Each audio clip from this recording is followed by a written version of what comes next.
Welcome to Man Does Tech, where I solve the problems you didn't even know you had.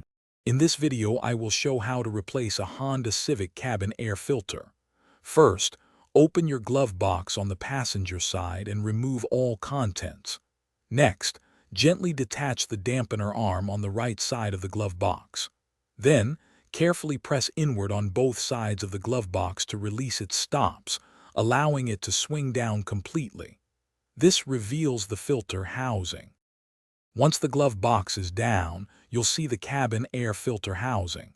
It's usually a rectangular plastic cover.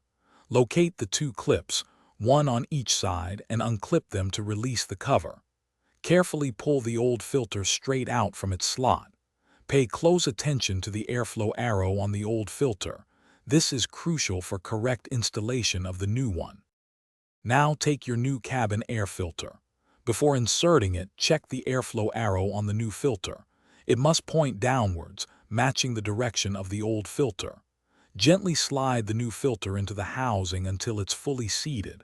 Replace the housing cover, ensuring both retaining clips snap firmly back into place. A secure fit prevents air leaks. With the new filter installed, it's time to reassemble the glove box. First, push the sides of the glove box inward to guide it back past its stops. Then, reattach the dampener arm to its connection point on the right side. Gently close the glove box, ensuring it latches properly.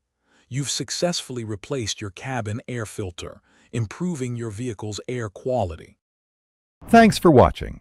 If you found this helpful, don't forget to like and subscribe.